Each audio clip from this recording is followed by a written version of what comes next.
ಸಮುದಾಯದ ಉನ್ನತಿಗೆ, ಚೈತನ್ಯ ವರ್ಧನೆಗೆ ಇದು ನಿಮ್ಮ ಸತ್ವಧ್ವನಿ.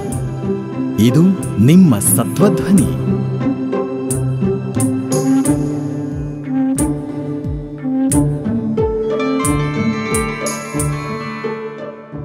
ಪ್ರೀತಿಯ JSS ರೇಡಿಯೋ 91.2 FM ಕೇಳುಗರಿಗೆಲ್ಲ ನಮಸ್ಕಾರ. ನಾನು ನಿಮ್ಮ ಬಾನುಲಿ ಗೆಳೆಯ ಶಿವಕುಮಾರ್. ಅರಿವಿ ಗುರು ವಿಶೇಷ ಕಾರ್ಯಕ್ರಮಕ್ಕೆ ಆತ್ಮೀಯವಾದ ಸ್ವಾಗತ. ಈ ಕಾರ್ಯಕ್ರಮದ ಇಂದಿನ ವಿಷಯ JSS ವಿಜ್ಞಾನ ಮತ್ತು ತಂತ್ರಜ್ಞಾನ ಸಂಪನ್ಮೂಲ ಕೇಂದ್ರದ ಸೇವೆಗಳು. ಈ ವಿಷಯ ಕುರಿತು ಮಾತನಾಡಲಿಕ್ಕೆ ಇಂದು ನಮ್ಮ ಜೊತೆಗಿದ್ದಾರೆ ಈ ವಿಜ್ಞಾನ ಮತ್ತು ತಂತ್ರಜ್ಞಾನ ಸಂಪನ್ಮೂಲ ಕೇಂದ್ರದ ಸಂಪನ್ಮೂಲ ಶಿಕ್ಷಕರಾದ ಶ್ರೀ ವಿನೋದ್ ಕುಮಾರ್ ರವರು. ಬನ್ನಿ ಅವರನ್ನು ಕಾರ್ಯಕ್ರಮಕ್ಕೆ ಸ್ವಾಗತಿಸೋಣ. ಸರ್, ಕಾರ್ಯಕ್ರಮಕ್ಕೆ ಆತ್ಮೀಯವಾದ ಸ್ವಾಗತ. ನಮಸ್ಕಾರ ಸರ್. ಗುರುಭ್ಯೋ ನಮಃ. ಮೊದಲಿಗೆ JSS ರೇಡಿಯೋ ಸಮುದಾಯ ಬಾನುಲಿ ಕೇಂದ್ರ 91.2 ಎಲ್ಲ ಕೇಳುಗರಿಗೆ ನನ್ನ ನಮಸ್ಕಾರವನ್ನು ತಿಳಿಸ್ತಾ ಇದ್ದೇನೆ. ಧನ್ಯವಾದ ಸರ್. ಈ JSS ಅಂದ ತಕ್ಷಣ ನಮಗೆ ಆರೋಗ್ಯ, ಶಿಕ್ಷಣ, ಇತರೆ ಕ್ಷೇತ್ರಗಳಲ್ಲಿ ಸಲ್ಲಿಸ್ತಾ ಇರುವಂಥ ಸೇವೆ ಕಣ್ಮುಂದೆ ಬರುತ್ತೆ ಸರ್. ಅದರಲ್ಲೂ ವಿಶೇಷವಾಗಿ ಶಿಕ್ಷಣ ಕ್ಷೇತ್ರದಲ್ಲಿ ಹಲವು ಸೇವೆಗಳನ್ನು ಸಲ್ಲಿಸ್ತಾ ಬರ್ತಾ ಇದೆ. ಅದರಲ್ಲಿ ಈ ದಿನ ಮಾತನಾಡ್ತಿರುವ ವಿಜ್ಞಾನ ಮತ್ತು ತಂತ್ರಜ್ಞಾನ ಸಂಪನ್ಮೂಲ ಕೇಂದ್ರದ ಸೇವೆಗಳು ಬಹುಮುಖ್ಯವಾದ ಒಂದು ವಿಷಯ ಅಂತ ನಾನು ಕೂಡ ಭಾವಿಸ್ಕೊಳ್ತೀನಿ. ಹೌದು, ಅಂಥ ವಿಷಯ ಕುರಿತು ಈ ದಿನ ನಾವು ಮಾತನಾಡ್ತಾ ಇದ್ದೀವಿ. ಮೊದಲಿಗೆ ಏನಿದು ವಿಜ್ಞಾನ ಮತ್ತು ತಂತ್ರಜ್ಞಾನ ಸಂಪನ್ಮೂಲ ಕೇಂದ್ರ ಅಂದರೆ ಏನು, ಇದು ಯಾವಾಗ ಆರಂಭ ಆಯಿತು, ಇದರ ಹಿನ್ನೆಲೆ ಬಗ್ಗೆ ದಯವಿಟ್ಟು ತಿಳಿಸ್ಕೊ. ಹಾಂ ಸರ್. ಪರಮಪೂಜ್ಯ ಜಗದ್ಗುರು ಶ್ರೀ ಶಿವರಾತ್ರಿ ದೇಶಿಕೇಂದ್ರ ಮಹಾಸ್ವಾಮಿಗಳವರ ದೂರದೃಷ್ಟಿ ಹಾಗೂ ಆಶೀರ್ವಾದಗಳೊಂದಿಗೆ JSS ಮಹಾವಿದ್ಯಾಪೀಠದ ಕಾರ್ಯದರ್ಶಿಯವರಾದ ಶ್ರೀ ಮಂಜುನಾಥ್ ಸ್ವಾಮೀಜಿಯವರು, ಶ್ರೀ ಶಿವಕುಮಾರ್ ಸ್ವಾಮೀಜಿಯವರು, ತಾಂತ್ರಿಕ ಶಿಕ್ಷಣ ವಿಭಾಗದ ನಿರ್ದೇಶಕರಾದ ಶ್ರೀ ಸುರೇಶ್ ರವರು, JSS ಸುತ್ತೂರು ಶಿಕ್ಷಣ ಸಮುಚ್ಚಯದ ಗೌರವಾನ್ವಿತ ಆಡಳಿತಾಧಿಕಾರಿಗಳಾದ ಶ್ರೀ ಉದಯಶಂಕರ್ ಸ್ವಾಮೀಜಿಯವರು ಹಾಗೂ ಜ್ಞಾನ ಸಂಪನ್ಮೂಲ ಕೇಂದ್ರದ ಸಂಯೋಜನಾಧಿಕಾರಿಗಳಾದ ಶ್ರೀ ಸಾಸ್ಲಾರಾಧ್ಯ ಸರ್ ಅವರ ಮಾರ್ಗದರ್ಶನದಲ್ಲಿ JSS ಮಹಾವಿದ್ಯಾಪೀಠ ಹಾಗೂ ಕರ್ನಾಟಕ ವಿಜ್ಞಾನ ಮತ್ತು ತಂತ್ರಜ್ಞಾನ ಪ್ರೋತ್ಸಾಹಕ ಸೊಸೈಟಿ, ಅಂದರೆ KSTEPS ಅಂತ ಕರೀತಾರೆ, ಕರ್ನಾಟಕ ಸರ್ಕಾರ, ಇವರ ಸಹಕಾರದೊಂದಿಗೆ JSS ವಿಜ್ಞಾನ ಮತ್ತು ತಂತ್ರಜ್ಞಾನ ಜ್ಞಾನ ಸಂಪನ್ಮೂಲ ಕೇಂದ್ರವನ್ನು ಸುತ್ತೂರಿನಲ್ಲಿ 2015ನೇ ಇಸ್ವಿನಲ್ಲಿ ಸ್ಥಾಪನೆ ಮಾಡಲಾಯಿತು. ಸರ್, ನಿಮ್ಗಾಗಲೇ ಗೊತ್ತಿರೋ ಹಾಗೆ ದಕ್ಷಿಣ ಭಾರತದ ಶಿಕ್ಷಣ ಕಾಶಿ ಎಂದೇ ಪ್ರಸಿದ್ಧಿ ಪಡೆದಿರುವ ನಮ್ಮ ಸುತ್ತೂರಿನಲ್ಲಿ ವಸತಿ ಶಾಲೆ ಇದೆ. ಈ ವಸತಿ ಶಾಲೆಯಲ್ಲಿ ಆರ್ಥಿಕವಾಗಿ ಹಿಂದುಳಿದ ವರ್ಗಗಳ ವಿದ್ಯಾರ್ಥಿಗಳಿಗೆ ಉಚಿತ ಶಿಕ್ಷಣ ಮತ್ತು ವಸತಿಯನ್ನು ಒದಗಿಸುವ ಒಂದು ಬಹಳ ವಿಶಿಷ್ಟವಾದ ಶಾಲೆ ಇದಾಗಿದೆ ಅಂತ ಹೇಳ್ಬೋದು.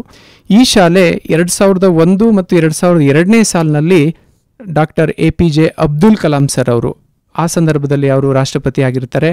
ನಿಮಗೆಲ್ಲ ಗೊತ್ತಿರ್ಬೋದು, ಮಿಸೈಲ್ ಮ್ಯಾನ್ ಆಫ್ ಇಂಡಿಯಾ ಅಂತ ಕರೀತಾರೆ, ಶ್ರೇಷ್ಠ ವಿಜ್ಞಾನಿ ಅಂತಲೂ ನಾವು ಕರಿಬೋದು. ಅವರು ಅದನ್ನು ಉದ್ಘಾಟನೆ ಮಾಡಿರ್ತಾರೆ. ಸೊ ಇಲ್ಲಿ ಸುಮಾರು 4,000ಕ್ಕೂ ಹೆಚ್ಚು ವಿದ್ಯಾರ್ಥಿಗಳು ವಿದ್ಯಾಭ್ಯಾಸ ಮಾಡ್ತಿದ್ದಾರೆ. ನಮ್ಮ ಶಾಲೆ ವಿಶೇಷ ಏನು ಅಂತಂದರೆ, ಕರ್ನಾಟಕದ ವಿವಿಧ ಜಿಲ್ಲೆ ಅಲ್ಲದೆ ಅಂತಾರಾಜ್ಯ ಮಕ್ಕಳು, ಮುಖ್ಯವಾಗಿ ಮೇಘಾಲಯ, ಮಣಿಪುರ, ಅಸ್ಸಾಂ, ಜಾರ್ಖಂಡ್ ಅಂತಹ ಬೇರೆ ರಾಜ್ಯದ ವಿದ್ಯಾರ್ಥಿಗಳು ನಮ್ಮ ಕರ್ನಾಟಕದ ಸುತ್ತೂರಿನಲ್ಲಿ ಬಂದು ವ್ಯಾಸಂಗ ಮಾಡ್ತಾ ಇದ್ದಾರೆ. ಇದು ಬಹಳ ವಿಶೇಷ.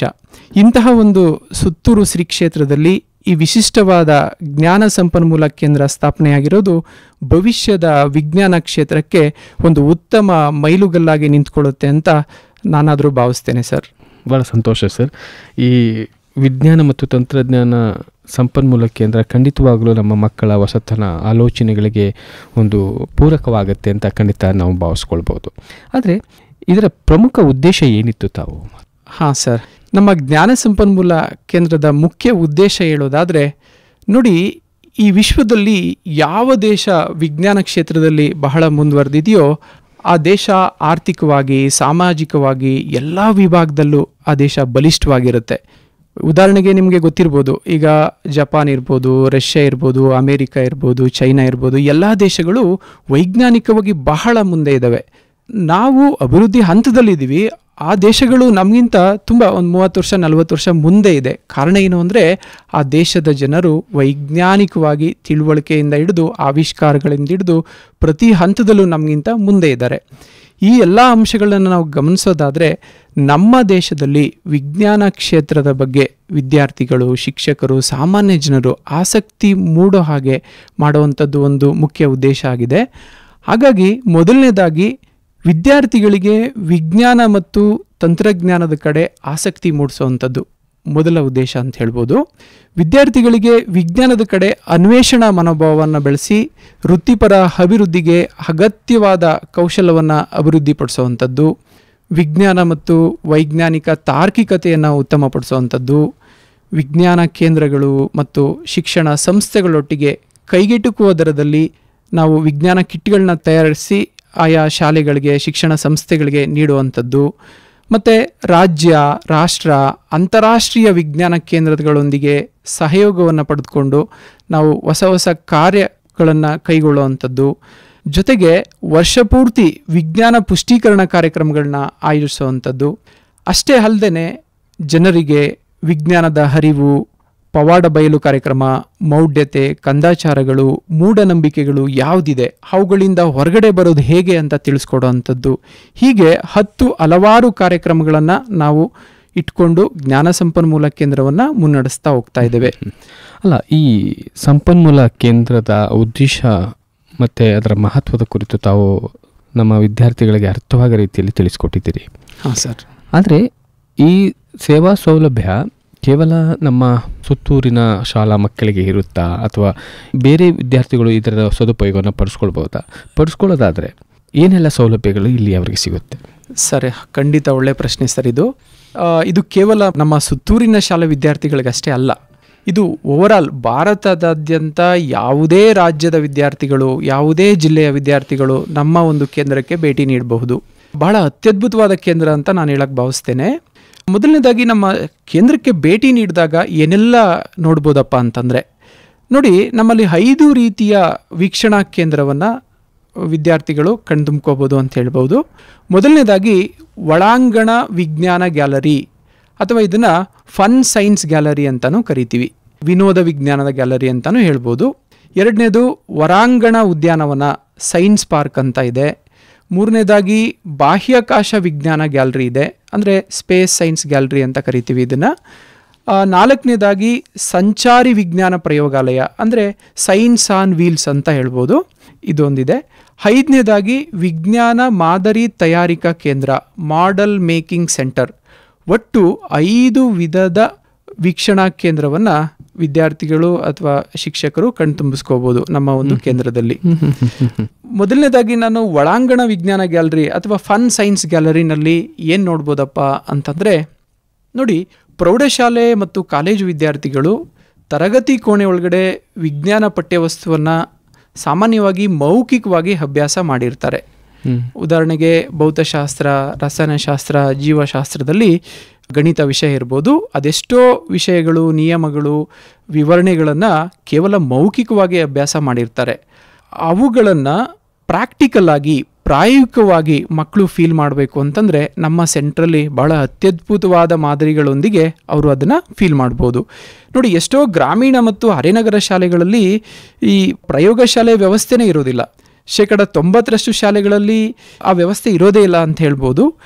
ಆ ವಿಷಯಗಳನ್ನು ನಮ್ಮ ಪ್ರಾಯೋಗಿಕ ಗ್ಯಾಲರಿಯಲ್ಲಿ ಅವರು ಬಹಳ ಉತ್ತಮವಾಗಿ ತಿಳ್ಕೊಬೋದು ಅಂತ ಹೇಳ್ಬೋದು. ನೋಡಿ, ಇದು ಕುತೂಹಲವನ್ನು ಹುಟ್ಟುಹಾಕಲು ಮತ್ತು ಪ್ರಯೋಗ ಮಾಡುವ ಮುಖಾಂತರ ಕಲಿಕೆಯನ್ನು ಪ್ರೋತ್ಸಾಹಿಸಲು ಬಹಳ ವಿನ್ಯಾಸ ಮಾಡಿದಂಥ ಒಂದು ಗ್ಯಾಲರಿ ಅಂತ ಹೇಳ್ಬೋದು. ಇದರಲ್ಲಿ ಸಂಕೀರ್ಣ ಕಲ್ಪನೆಗಳನ್ನು ಮೋಜಿನ ಮತ್ತು ಸುಲಭವಾಗಿ ಅರ್ಥ ಮಾಡಿಕೊಳ್ಳೋ ಹಾಗೆ ಹಲವಾರು ಚಟುವಟಿಕೆಗಳನ್ನು ಈ ಒಂದು ಫನ್ ಸೈನ್ಸ್ ಗ್ಯಾಲರಿ, ವಿನೋದ ವಿಜ್ಞಾನ ಗ್ಯಾಲರಿಯಲ್ಲಿ ನಾವು ಗಮನಿಸ್ಬೋದಾಗಿದೆ. ನೋಡಿ, ವಿದ್ಯುತ್ ಶಕ್ತಿ, ವಿದ್ಯುತ್ ವಿಧಗಳು, ವಿದ್ಯುತ್ ಕಾಂತೀಯ ಪರಿಣಾಮ, ಶಬ್ದದ ಪ್ರಯೋಗಗಳು, ಬೆಳಕಿನ ಪ್ರತಿಫಲನ, ವಕ್ರೀಭವನ, ವ್ಯತೀಕರಣ, ದರ್ಪಣಗಳು, ಮಸೂರಗಳು, ಅವುಗಳ ಉಪಯೋಗಗಳೇನು, ತಂತಿರಹಿತ ವಿದ್ಯುತ್ ವ್ಯವಸ್ಥೆ ಹೇಗಿರುತ್ತೆ, ಗ್ರಾವಿಟಿ ಲೈಟ್ ಅಂತಂದ್ರೇನು, ದೃಕ್ಪ್ರಭೆ ಅಂದ್ರೇನು, ತಳವಿಲ್ಲದ ಬಾವಿ ಹೇಗೆ ಕೆಲಸ ಮಾಡುತ್ತೆ, ಫ್ಲೇಮಿಂಗ್ನ ನಿಯಮಗಳು, ಹೀಗೆ ಹಲವಾರು ಭೌತಶಾಸ್ತ್ರಕ್ಕೆ ಸಂಬಂಧಪಟ್ಟಂತೆ ಭಾಳ ಅಬ್ಸ್ಟ್ರಾಕ್ಟ್ ಕಾನ್ಸೆಪ್ಟ್ ಅಂತ ಏನು ಕರಿತೀವಿ, ಅಂದರೆ ಅರ್ಥ ಆಗದೇ ಮಕ್ಕಳು ಆ ವಿವರಣೆನ ಕಷ್ಟಪಡ್ತಾ ಇರ್ತಾರೆ. ಅವುಗಳನ್ನು ಪ್ರಾಯೋಗಿಕ ಅನುಭವಗಳ ಮುಖಾಂತರ ನಮ್ಮ ಒಂದು ಫನ್ ಸೈನ್ಸ್ ಗ್ಯಾಲರಿನಲ್ಲಿ ಅರೌಂಡ್ 70ಕ್ಕೂ ಹೆಚ್ಚು ಉತ್ತಮವಾಗಿ ಕಾರ್ಯನಿರ್ವಹಿಸತಕ್ಕಂಥ ಮಾದರಿಗಳ ಮುಖಾಂತರ ಪ್ರಾಯೋಗಿಕವಾಗಿ ವಿದ್ಯಾರ್ಥಿಗಳು ಅರ್ಥ ಮಾಡ್ಕೊಳ್ಬೋದು ಅಂತ ನಾನು ಹೇಳ್ತಾ ಇದ್ದೀನಿ. ಹಾಗೇನೆ ಎರಡನೇದಾಗಿ ಹೊರಾಂಗಣ ಉದ್ಯಾನವನ, ಸೈನ್ಸ್ ಪಾರ್ಕ್ ಅಂತ ಕರೀತಾರೆ ಇದನ್ನ. ಸೊ ಇದರಲ್ಲಿ ಭೌತಶಾಸ್ತ್ರ ಮಾದರಿಗಳು ಮತ್ತು ಪ್ರಕೃತಿ ಆಧಾರಿತ ವ್ಯವಸ್ಥೆಗಳ ಮುಖಾಂತರ ಮುಕ್ತ ವಾತಾವರಣದಲ್ಲಿ ವಿಜ್ಞಾನವನ್ನು ತಿಳ್ಕೊಳ್ಬೋದಾಗಿದೆ. ಅಂದರೆ ನೋಡಿ, ವಿಜ್ಞಾನ ಅಂದ ತಕ್ಷಣ ಯಾವುದೇ ಒಂದು ವಸ್ತುವಿನ ಬಗ್ಗೆ ವ್ಯವಸ್ಥಿತವಾಗಿ ಅಧ್ಯಯನ ಮಾಡುವಂಥ ಶಾಸ್ತ್ರ. ಪ್ರಕೃತಿನಲ್ಲಿ ಏನಿದೆ ಅದನ್ನು ಹುಡುಕೋದೇ ವಿಜ್ಞಾನ. ಈಗ ನೋಡಿ, ಮನುಷ್ಯ ಏನು ಕಂಡುಹಿಡಿದಿರೋ ಅಂಥದ್ದು ನೋಡ್ಬೋದಾದರೆ ಕೇವಲ 0.something ಅಷ್ಟೇ. ಇನ್ನು 99% ಅಷ್ಟು ಪ್ರಕೃತಿ ಒಳಗಡೆ ವಿಸ್ಮಯ ಅಡಗಿರ್ತಕ್ಕಂಥ ಹಲವಾರು ವಿಸ್ಮಯಗಳಿದೆ. ಅದನ್ನು ಪತ್ತೆ ಮಾಡೋದೇ ಒಂದು ವಿಜ್ಞಾನ. ಅದು ಪ್ರಕೃತಿನಲ್ಲಿ ನಾವು ನೋಡ್ಬೋದು. ಸೊ ಪ್ರಕೃತಿಯೊಂದಿಗೆ ಮುಕ್ತ ಒಡನಾಟದೊಂದಿಗೆ ವೈಜ್ಞಾನಿಕ ಪರಿಕಲ್ಪನೆಯನ್ನು ತಿಳಿದುಕೊಳ್ಳಲು ಈ ಸೈನ್ಸ್ ಪಾರ್ಕ್ ಅಂತ ಏನು ಕರಿತೀವಿ, ಇದು ಬಹಳ ಅನುಕೂಲ ಮಾಡಿಕೊಡ್ತದೆ. ಇಲ್ಲಿ ನೋಡಿ, ಶಬ್ದದ ಪ್ರತಿಫಲನ, ಸನ್ ಡಯಲ್ ಅಂತಂದ್ರೇನು, ಆರ್ಕಿಮಿಡೀಸ್ ಪಂಪ್ ಹೆಂಗೆ ಕೆಲಸ ಮಾಡ್ತದೆ, ಸನ್ನೆಗಳು ಅಂದ್ರೇನು, ರಾಟಿಗಳು ಹೆಂಗೆ ಕಾರ್ಯನಿರ್ವಹಿಸ್ತವೆ, ತರಂಗ ಚಲನೆ, DNA ಅಂತ ಬರುತ್ತೆ, ಡಿಆಕ್ಸಿರೈಬೋನ್ಯೂಕ್ಲಿಯಸ್ ಆ್ಯಸಿಡ್, ಅದರ ಸ್ಟ್ರಕ್ಚರ್ ಹೇಗಿರುತ್ತೆ, ಅದರ ವಿವರಣೆ ಯಾವ ರೀತಿ ತಗೋಬೋದು ನಾವು, ಗೈರೋಸ್ಕೋಪ್ ಅಂದ್ರೇನು, ಹೀಗೆ 15ಕ್ಕೂ ಹೆಚ್ಚು ಮಾದರಿಗಳನ್ನು ನಾವು ಸೈನ್ಸ್ ಪಾರ್ಕ್ ಅಥವಾ ಹೊರಾಂಗಣ ಉದ್ಯಾನವನದಲ್ಲಿ ಗಮನಿಸಬಹುದಾಗಿದೆ. ಅಂದರೆ ಪಠ್ಯಪುಸ್ತಕಗಳಲ್ಲಿ ಕ್ಲಾಸ್ ರೂಮ್ನಲ್ಲಿ ಬೋಧನೆ ಮಾಡೋದರ ಅಲ್ಲದೆ ಪ್ರಾಯೋಗಿಕವಾಗಿ ಅದನ್ನು ಹೇಗೆ ಕೆಲಸ ಮಾಡುತ್ತೆ, ಆ ಒಂದು ವಿಜ್ಞಾನದ ವಿಸ್ಮಯ ಕುರಿತು ಪ್ರಾಯೋಗಿಕವಾಗಿ ತಿಳಿಸ್ಕೊಟ್ಟಾಗ ಮಕ್ಕಳಿಗೆ ಹೆಚ್ಚು ಕನೆಕ್ಟ್ ಆಗುತ್ತೆ, ಅರ್ಥ ಆಗುತ್ತೆ ಎನ್ನುವ ವಿಚಾರವಾಗಿ ಈ ಒಂದು ಸೈನ್ಸ್ ಪಾರ್ಕ್ ಅನ್ನ ತಾವು ಹೊರಾಂಗಣದಲ್ಲಿ ಅಳವಡಿಸಿದ್ದೀರಿ. ಸೊ ಮೊದಲನೇದು ತಾವು ಹೇಳಿದ್ರಿ ಫನ್ ಸೈನ್ಸ್. ಖಂಡಿತವಾಗ್ಲೂ ಅದನ್ನ ಸಂತೋಷದಿಂದ ಕುಸುಕುಸಿಯಿಂದ ಎಂಜಾಯ್ ಮಾಡ್ತಾ ಕಲಿಯೋಕೆ, ಮೋಜಿನ ಮೂಲಕ ಕಲಿಯುವಂತ ಒಂದು ಕೆಲಸವನ್ನ ಮಾಡ್ತೀರಿ. ಅದೇ ರೀತಿ ಒಂದು ಪ್ರಾಯೋಗಿಕವಾಗಿ ಹೊರಾಂಗಣದಲ್ಲಿ ವೀಕ್ಷಿಸುವ ಮೂಲಕ ಮಕ್ಕಳೇ ಅದನ್ನ ಫೀಲ್ ಮಾಡುವ ಮೂಲಕ ಅದನ್ನ ಅರ್ಥಗೊಳಿಸುವಂಥದ್ದು ಮಾಡ್ತಾ ಇದೆ. ಸೊ ಇನ್ನೊಂದು ತಾವು ಮೂರನೇದೇನೋ ಹೇಳಿದ್ರಿ. ಎಸ್ ಸರ್, ಮೂರನೇದು ಬಂದ್ರೆ ಬಾಹ್ಯಾಕಾಶ ವಿಜ್ಞಾನ ಗ್ಯಾಲರಿ ಅಂತ. ಸರ್, ನಿಮ್ಗಾಗ್ಲೇ ಗೊತ್ತಿರ್ಬೋದು, ಈ ಪ್ರಪಂಚ ಈಗ ಒಡೆದಾಡ್ತಾ ಇರೋದು ಆಕಾಶ ಕಾಯಗಳ ಮೇಲೆ. ನೋಡಿ, ನೀವು ರಾತ್ರಿ ಹೊತ್ತು ಮೋಡ ಇಲ್ಲದ ವಾತಾವರಣ ಸಂದರ್ಭದಲ್ಲಿ 10 ಗಂಟೆ ಆದ್ಮೇಲೆ ಆಕಾಶವನ್ನ ನೋಡಿ, ಬಹಳ ಸುಂದರವಾದ ಬ್ರಹ್ಮಾಂಡವನ್ನ ನಾವು ನೋಡ್ಬೋದು. ಈ ಭೂಮಿ ಮೇಲೆ ನಾವು ಏನ್ ನೋಡ್ತಿದ್ಯೋ ಅದಕ್ಕಿಂತ 99 ಪಟ್ಟು ವಿಶೇಷವಾದ ವಿನ್ಯಾಸವಾದ ಪ್ರಪಂಚದ ಸೃಷ್ಟಿ ಇದೆ. ಆಕಾಶಕಾಯಗಳು, ನಕ್ಷತ್ರಗಳು, ನಕ್ಷತ್ರ ಪುಂಜಗಳು, ಉಲ್ಕೆಗಳು, ಗ್ರಹಗಳು, ಉಪಗ್ರಹಗಳು, ಹೀಗೆ ಅನೇಕ ಅನೇಕ ಆಕಾಶಕಾಯಗಳನ್ನ ನಾವು ಆಕಾಶದಲ್ಲಿ ನೋಡ್ಬೋದು. ನೆಕ್ಸ್ಟ್ ಏನಾದರೂ ಯುದ್ಧ ಏನಾದರೂ ಆಗೋದಾದರೆ, ಅಂದರೆ ಫೈಟ್ ಏನಾದ್ರು ಈಗ ನಡೀತಾ ಇರೋದು ಸೈನ್ಸಲ್ಲಿ, ಆ ಆಕಾಶ ಕಾಯಗಳಿಗೆ ತಲುಪಿ ಅಲ್ಲಿರ್ತಕ್ಕಂತಹ ಏನಾದ್ರು ಖನಿಜಾಂಶಗಳು ಅಥವಾ ಅಲ್ಲಿ ವಾಸ ಮಾಡಲು ಯೋಗ್ಯವಾಗಿದೆಯೋ ಅದನ್ನ ಪತ್ತೆ ಮಾಡೋದೇ ಒಂದು ವಿಶೇಷವಾದ ವಿಜ್ಞಾನ ಆಗಿದೆ. ಫ್ಯೂಚರಲ್ಲಿ ಡೆಫಿನೆಟ್ಲಿ ಅದ್ರ ಬಗ್ಗೆನೇ ದೊಡ್ಡ ಯುದ್ಧ ಆಗ್ಬೋದು ಅಂತ ಹೇಳ್ಬೋದು. ಈಗ ನಿಮ್ಗೆ ಗೊತ್ತಿರ್ಬೋದು, ಅಮೆರಿಕದಲ್ಲಿ ಎಲಾನ್ ಮಸ್ಕ್ ಅನ್ನೋರ್ದೊಂದು ಸ್ಪೇಸ್ ಎಕ್ಸ್ ಅಂತ ಒಂದು ಪ್ರೈವೇಟ್ ಕಂಪನಿ ಇದೆ ಅವ್ರದ್ದು. ನಮ್ಮಲ್ಲಿ ಹೇಗೆ ಇಸ್ರೋ ಇದೆ, ಇಂಡಿಯನ್ ಸ್ಪೇಸ್ ರಿಸರ್ಚ್ ಆರ್ಗನೈಸೇಷನ್ ಏನಿದೆ, ಅದೇ ತರ ಅಮೆರಿಕದಲ್ಲಿ ಸ್ಪೇಸ್ ಎಕ್ಸ್ ಅಂತ ಎಲಾನ್ ಮಸ್ಕ್ ಅವರು ಖಾಸಗಿಯಾಗಿ ಓಪನ್ ಮಾಡಿದ್ದಾರೆ. ಎಷ್ಟು ಅದ್ಭುತವಾದ ರಾಕೆಟ್ಗಳನ್ನ ಅವರು ವಿನ್ಯಾಸ ಮಾಡಿದ್ದಾರೆ ಅಂದ್ರೆ ರೀಯೂಸಬಲ್ ರಾಕೆಟ್ಗಳನ್ನ ತಯಾರಿ ಮಾಡಿದ್ದಾರೆ ಸರ್. ನಿಜವಾಗ್ಲೂ ಈಗ ನಾವು ಎಲಾನ್ ಮಸ್ಕ್ ಅವರ ಒಂದು ಪ್ರತಿಭೆ, ಜ್ಞಾನವನ್ನ ಬಹಳ ಮೆಚ್ಚಬೇಕು. ಈಗ ಮಾನವ ರೂಪದ ಏಲಿಯನ್ ಅಂತ ಕರೀತಾ ಇದ್ದಾರೆ. ಅವರು ನೆಕ್ಸ್ಟ್ ಇನ್ನು 2 years ಒಳಗಡೆ ಮಂಗಳಯಾನ ಮಾಡೋದಕ್ಕೆ, ಮಂಗಳ ಗ್ರಹಕ್ಕೆ ಹೋಗೋದಕ್ಕೆ ಬೇಕಾದಂತಹ ತಂತ್ರಜ್ಞಾನವನ್ನ ವ್ಯವಸ್ಥೆ ಮಾಡ್ತಾ ಇದ್ದಾರೆ. ಸೊ ಹಾಗಾಗಿ ನಾವು ಅಷ್ಟೇ ಈ ಸ್ಪೇಸ್ ಸೈನ್ಸ್ ಗ್ಯಾಲರಿ ಅಂತ ಏನ್ ಕರಿತೀವಿ, ಇಲ್ಲಿ ರಾಕೆಟ್ಗಳಿಗೆ ಸಂಬಂಧಪಟ್ಟಂತೆ, ಅಂದ್ರೆ ಸ್ಯಾಟಲೈಟ್ಸ್ ಲಾಂಚಿಂಗ್ ವೆಹಿಕಲ್ಸ್ ಅಂತ ಕರಿತೀವಿ, ಅಂದ್ರೆ ಉಪಗ್ರಹಗಳನ್ನ ಉಡಾವಣೆ ಮಾಡುವಂತಹ ರಾಕೆಟ್ಗಳು, ಆ ರಾಕೆಟ್ಗಳು ಹೇಗಿದೆ, ಅವುಗಳ ವಿನ್ಯಾಸ ಹೇಗಿದೆ, ರಾಕೆಟ್ಗಳನ್ನ ಬಹುಹಂತ ರಾಕೆಟ್ಗಳು, ಏಕಾಂತ ರಾಕೆಟ್ಗಳು ಅಂದ್ರೇನು, ಅವುಗಳ ಮಾದರಿ ಹೇಗಿದೆ, ಮತ್ತೆ ಉಪಗ್ರಹಗಳು. ಈಗ ಪ್ರಪ್ರಥಮ ಉಪಗ್ರಹ ಉಡಾವಣೆ ಮಾಡಿದಂಥದ್ದು ನಮ್ಮ ಭಾರತ ದೇಶದಲ್ಲಿ ಆರ್ಯಭಟ ಅಂತ. ಆ ಉಪಗ್ರಹದ ವಿನ್ಯಾಸ ಹೇಗಿದೆ, ಮತ್ತೆ ಈಗ ಚಂದ್ರಯಾನ 1, ಚಂದ್ರಯಾನ 2, ಚಂದ್ರಯಾನ 3 ಅವುಗಳ ಉಪಗ್ರಹಗಳು ಹೇಗಿದೆ, ಅವುಗಳನ್ನ ಒತ್ತೊಯ್ದಂತಹ ವೆಹಿಕಲ್ಗಳು, launching vehicles, SLV, GSLV, PSLV ಅಂತ ಬೇರೆ ಬೇರೆ ಆಗಿದೆ, ಅವುಗಳ ವಿನ್ಯಾಸ ಹೇಗಿದೆ. ಜೊತೆಗೆ ಸ್ಪೇಸ್ ಸೂಟ್ ಅಂತ ಕರೀತಾರೆ. ಬಾಹ್ಯಾಕಾಶದಲ್ಲಿ ವಾಕ್ ಮಾಡಬೇಕಾದ್ರೆ ಅದಕ್ಕೆ ಆದಂತ ಒಂದು ಡ್ರೆಸ್ ಇರುತ್ತೆ, ಸ್ಪೇಸ್ ಸೂಟ್ ಅಂತ ಕರೀತಾರೆ. ಆ ಸ್ಪೇಸ್ ಸೂಟ್ ಅಂದ್ರೇನು, ಅದರ ವಿನ್ಯಾಸ ಹೇಗಿರುತ್ತೆ, ಅದರ ಲಕ್ಷಣಗಳೇನಿರುತ್ತೆ, ಅದ್ರ ಜೊತೆಗೆ ಗ್ರಹಗಳು. ಈಗ ನಮ್ಮ ಸೌರಮಂಡಲದಲ್ಲಿ 8 ಗ್ರಹಗಳಿದೆ. ಸಾಮಾನ್ಯವಾಗಿ 9 ಗ್ರಹ ಇತ್ತು, 1 ಗ್ರಹನ ತೆಗ್ದಿದ್ದಾರೆ, ಕುಬ್ಜ ಗ್ರಹ ಅಂತ. 8 ಗ್ರಹಗಳ ಒಟ್ಟಿಗೆ ಸೂರ್ಯ. ಇವುಗಳ ಲಕ್ಷಣಗಳೇನು, ಇವುಗಳ ಆಕಾರ ಹೇಗಿರುತ್ತೆ, ಇವುಗಳ ಅಂತರಾಳದ ವ್ಯವಸ್ಥೆ ಹೇಗಿರುತ್ತೆ, ಇದಕ್ಕೆ ಸಂಬಂಧಪಟ್ಟಂತೆ ಸಂಪೂರ್ಣ ವಿವರಣೆಯನ್ನ ನಾವು ಬಾಹ್ಯಾಕಾಶ ವಿಜ್ಞಾನ ಗ್ಯಾಲರಿನಲ್ಲಿ ಗಮನಿಸ್ಕೊಬಹುದು. ಬಹಳ ಒಂಥರ ವಿಸ್ಮಯವಾದ ಗ್ಯಾಲರಿ ಅಂತ ಹೇಳ್ಬೋದು. ಬಂದಂತ ಮಕ್ಕಳು ಬಹಳ ಸಂತೋಷ ಪಡ್ತಾರೆ. ಈ ಗ್ಯಾಲರಿನಲ್ಲಂತೂ ಒಂದು ಬ್ರಹ್ಮಾಂಡವನ್ನೇ ನೋಡ್ಬೋದು ಅನ್ಸುತ್ತೆ. ನೀವು ನೋಡಿ, ರಾತ್ರಿ 10 ಗಂಟೆ ಆದ್ಮೇಲೆ ಒಂದು ಕ್ಲಿಯರ್ ಸ್ಕೈಯಲ್ಲಿ ನೀವು ಆಕಾಶವನ್ನ ವೀಕ್ಷಣೆ ಮಾಡಿದ್ರೆ ಎಷ್ಟು ಸುಂದರವಾಗಿ ಕಾಣಿಸುತ್ತೆ ಸರ್. ಮಕ್ಕಳಿಗೆ ತೋರಿಸ್ಬೇಕು ನಾವು ಆಕ್ಚುಲಿ ಮನೆಯಲ್ಲಿ. 10 ಗಂಟೆ ಆದ್ಮೇಲೆ ನೋಡಿ, ಎಷ್ಟೋ ನಕ್ಷತ್ರಗಳು ಅರೇಂಜ್ಮೆಂಟ್ ಆಗಿರುತ್ತೆ. ನಕ್ಷತ್ರ ಪುಂಜಗಳು, ರಾಶಿ ಪುಂಜಗಳು, ಗ್ರಹಗಳು, ಎಷ್ಟೋ ಗ್ರಹಗಳನ್ನ ಬರಿಗಣ್ಣಿಂದ ನೋಡ್ಬೋದು. ಶುಕ್ರ ಗ್ರಹ, ಬೆಳ್ಳಿ ಚುಕ್ಕಿ ಅಂತ ಕರಿತೀವಿ, ಮಾರ್ನಿಂಗ್ ಸ್ಟಾರ್, ಈವ್ನಿಂಗ್ ಸ್ಟಾರ್ ಅಂತ, ಅದನ್ನ ನೋಡ್ಬೇಕು ಆಕ್ಚುಲಿ. ಮಕ್ಕಳಿಗೆಲ್ಲ ತೋರಿಸ್ಬೇಕು ನಾವು. ಇದರಿಂದ ಮಕ್ಕಳಿಗೆ ಒಂದು ಬ್ರಹ್ಮಾಂಡ ದರ್ಶನ ಆಗುತ್ತೆ, ಒಂದು ಉತ್ತೇಜನ ನೀಡಿದಂಗೆ. ಎಸ್, ಇಲ್ಲೂ ಇದೆ, ಈ ಗ್ರಹಗಳಿಗೂ ಹೋಗ್ಬೋದು, ಈ ಗ್ರಹ ಅಂದ್ರೆ ಈಗಿದ್ಯಾ.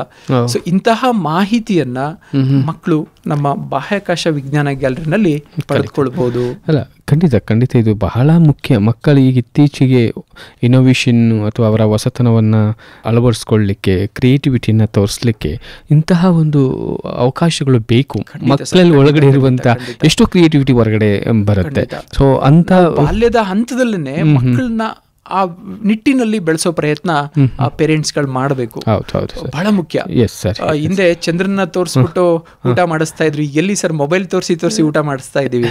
ಎಷ್ಟೋ ಮನೆಗಳಲ್ಲಿ ಮೇಲ್ಗಡೆ ಚಂದ್ರನೇ ತೋರಿಸಲ್ಲ. ದ ಬ್ಯೂಟಿ ಆಫ್ ಲೈಫ್, ನಿಜವಾಗ್ಲೂ ಪ್ರಕೃತಿಯಲ್ಲಿ ಇರ್ತಕ್ಕಂತಹ ವಿಸ್ಮಯಗಳನ್ನ ನಾವು ಗಮನಿಸಬೇಕು. ಮಕ್ಕಳನ್ನ ಪ್ರಕೃತಿ ಜೊತೆ ಕನೆಕ್ಟ್ ಮಾಡಬೇಕು. That is science.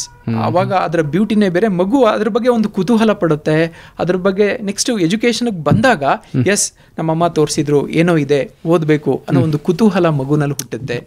ಈ ಮೊಬೈಲ್ ಫೋನು, ಈ ಸಾಮಾಜಿಕ ಜಾಲತಾಣದಿಂದ ಹೊರಗಡೆ ಕರ್ಕೊಬರೋ ಪ್ರಯತ್ನ ತುಂಬಾ ಮಾಡ್ಬೇಕು ಸರ್. ಈ ತರದ ಒಂದು ಚಟುವಟಿಕೆಗಳಲ್ಲಿ ಭಾಗವಹಿಸಿದ್ರೆ ಮಕ್ಕಳ ಒಂದು ಬೆಳವಣಿಗೆಗೆ, ಮಾನಸಿಕ ಬೆಳವಣಿಗೆಗೆ, ಅವರ ಸೃಜನಶೀಲತೆಗೆ ಸಹಾಯ ಆಗುತ್ತೆ.